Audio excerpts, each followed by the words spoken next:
Welcome back to another episode of Rock and Reacts from inside of Jaden's lovely car, because the entire exterior of Kroger Field is filled with vehicles that are being very loud currently. It's currently 12:30 East Coast time following Mizzou's 38-21 win over Kentucky. And it was a tale of one quarter versus three quarters for the Tigers tonight. It was a lot of a quick start from the home team. Momentum was really on their side. Fan base responded well. You saw Brady Cook throw an uncharacteristic interception. You saw Luther Burden have an uncharacteristic drop.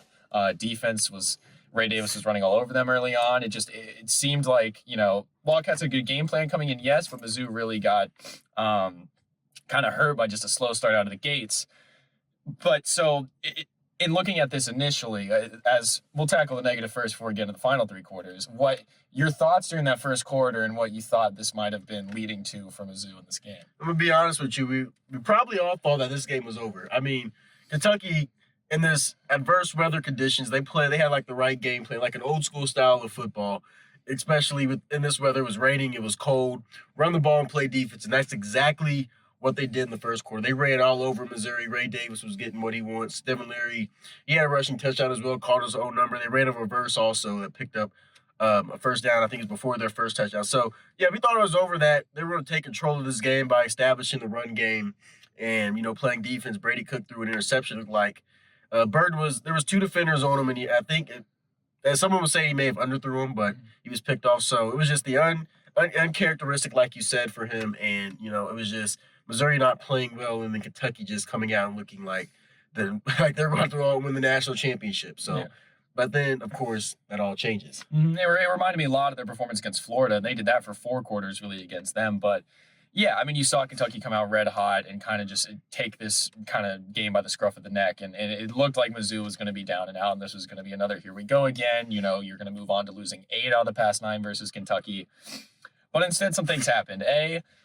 You had Luke Bauer, the hero of tonight, who changed the entire game with his 39-yard touchdown to Marquise Johnson on a fake punt.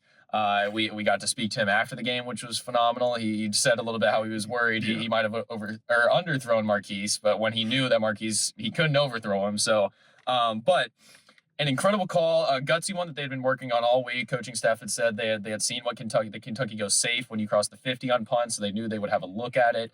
Coach Eric Link, special teams coordinator, called it out. They got that play going. That changed everything. It was a 38-7 run after that play early in the second quarter. You saw just a ton of resilience on both sides of the ball. The defense adjusted. Blake Baker made some great changes to A, limit Ray Davis, but B, you saw D-Rob and Johnny Walker really all over Devin Leary tonight. They combined for 3 sacks, 4.5 tackles for loss. Defense really stepped up. You saw a lot of young members of the secondary that we'll touch on really step up in the absence of Ennis Rakestraw, namely Marcus Clark, Drayden Norwood, guys like that. And offensively, it wasn't Cook's best night, but you saw Cody Schrader do some productive things. Theo Weiss really stepped up when he needed to. Mookie Cooper as well. Brett Norfleet in his first start as a Missouri Tiger had 4 catches, really looked great. And they were running plays designed for him, honestly, as a freshman, which was impressive to see. So it was incredible. Drinks his demeanor after the game was one slightly still of shock almost that, we just did that. But he was very just complimentary of everybody in that locker room, the coaching staff, for being able to fight back. And it was incredibly impressive to watch how it switched. And even when Kentucky went up 21-20 in the third quarter, they weren't phased at all. Mizzou wasn't. They still kind of rallied and put that game away. So, I mean, your reaction, A, with how that first quarter went compared to the rest of the game, and then B, just, how this team is different than teams of years past with what they were able to do tonight.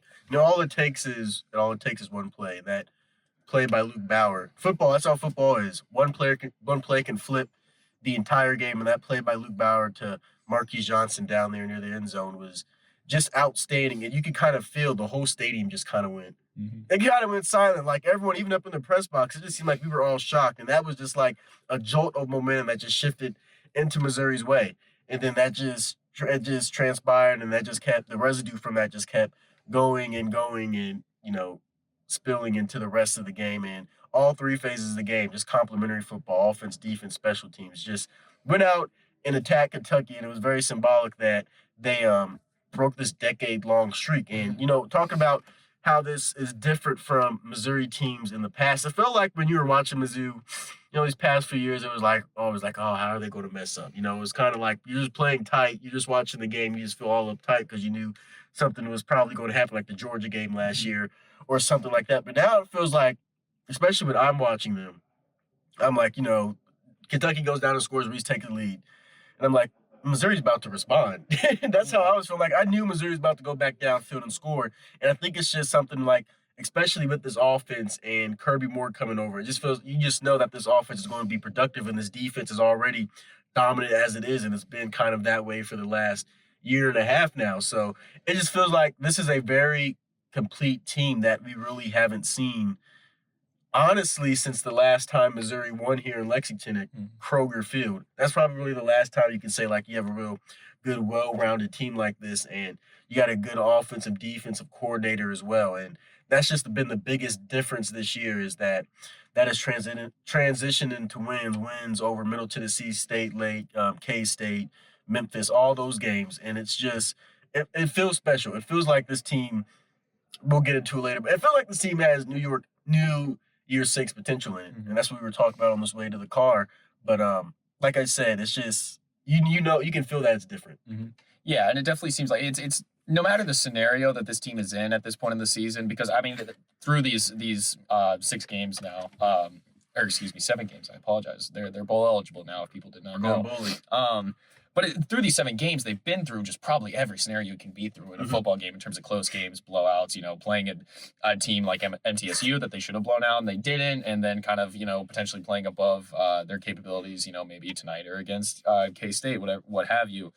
But yeah, I think it is just you have trust in this team that Brady Cook can go out there and put together a scoring drive if it needs it. The defense can get you a stop if they really need it. There's a lot of trust with that. And then kind of building on the defensive performance, that was the big storyline in the past couple of weeks was what's happened to the Blake Baker defense? Why can't they register turnovers? Why is the secondary struggling so much in coverage? A lot of that was obviously Jaden Daniels is a magician and LSU's offense is incredible, but you saw some signs against Vandy and K-State of some struggles as well.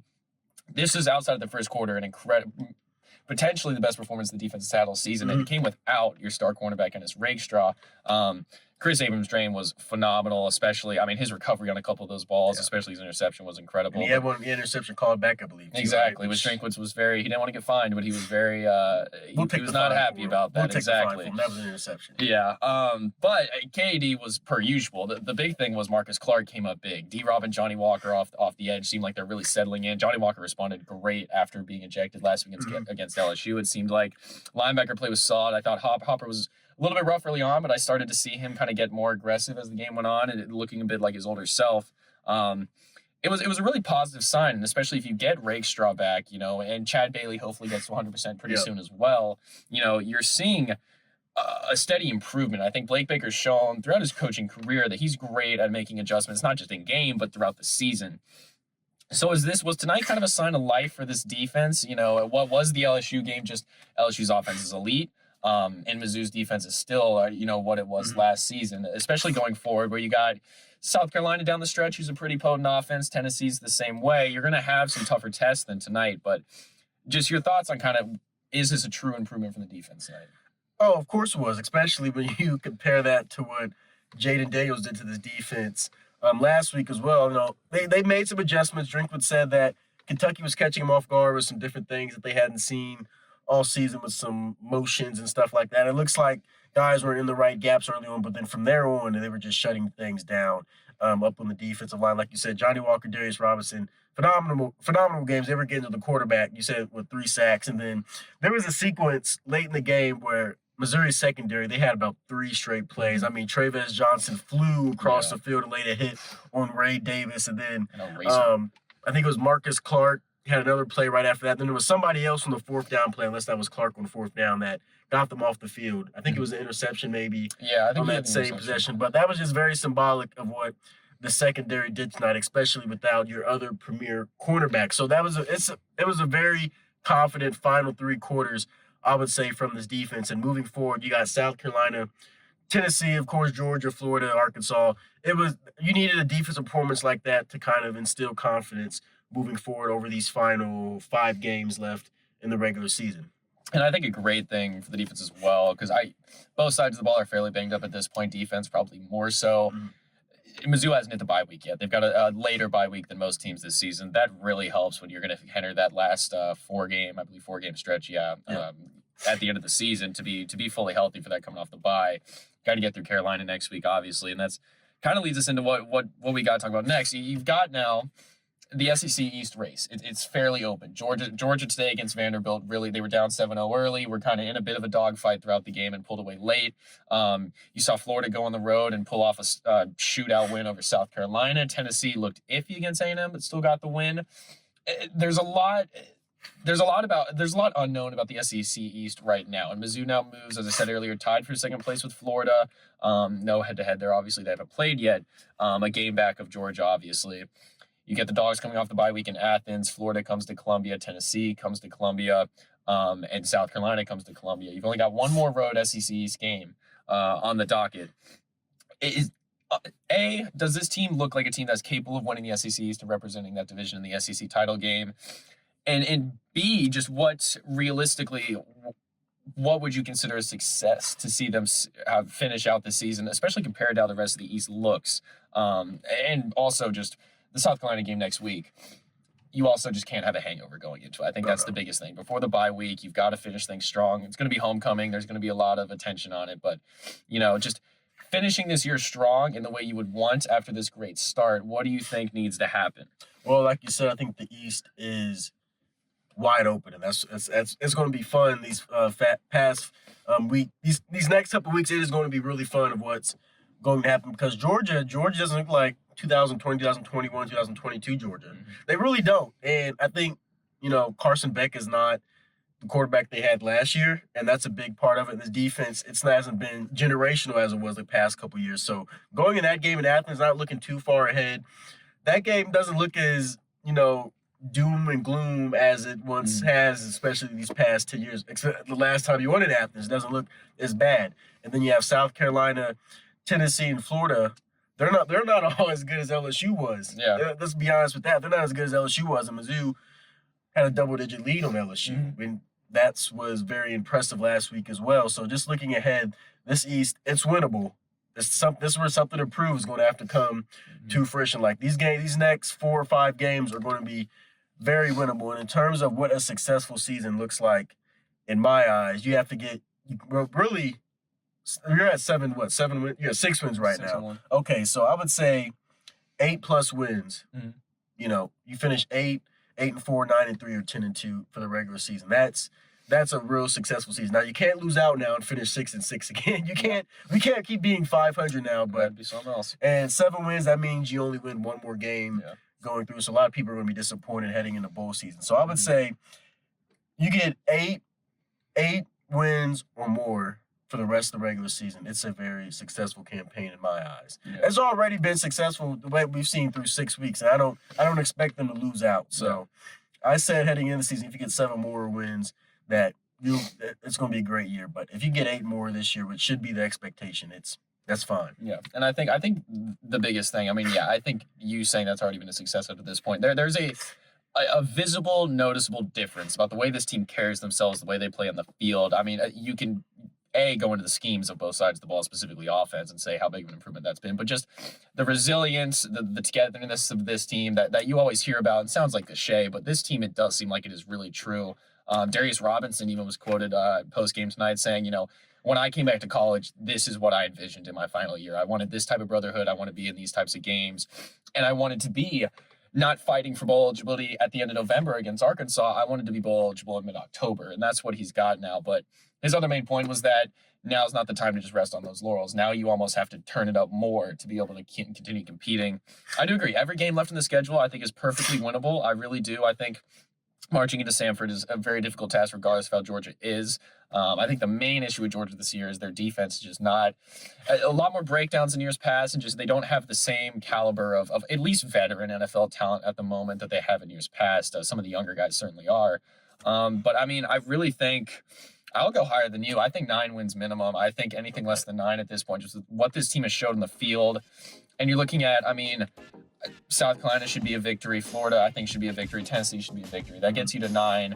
Arkansas on the road as a rivalry game, and probably going to be a desperate Arkansas team at the end of the season. Be hard. That's going to be tough. It's going to be a dogfight. As as is every game at the end of the day. Mizzou, the big thing they said in the post game was that all week they had talked about this game being a street fight. And Kentucky, at times on the field, made it a street fight with some of the chippiness after the play. You saw Brady Cook even getting into it with some guys. So certainly interesting, incredibly, entertaining game, specifically to cover, but I would assume obviously as fans as well.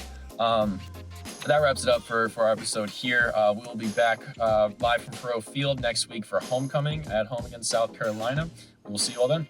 Thank you, everyone, for tuning in to Rock M Radio, a proud partner of Fans First Sports Network. If you enjoyed this episode and would like to see more just like it beamed directly into your personal device, just click the subscribe button below. And you can find this podcast through the Apple Podcast app or for iPhone, or the Google Podcast app for Android, or whatever app you use to listen to your podcast. We are also available on Spotify. Just search for Rock M Radio. And if you like other sports, Fans First Sports Network is a podcast network that has coverage of all other teams, Major League Baseball, MLS, NFL, whatever you want to listen and read about. It is a great network full of really fantastic podcasts. So look them up and subscribe to any and all of those podcasts. Rock M Radio will be back with more episodes coming soon. Thanks.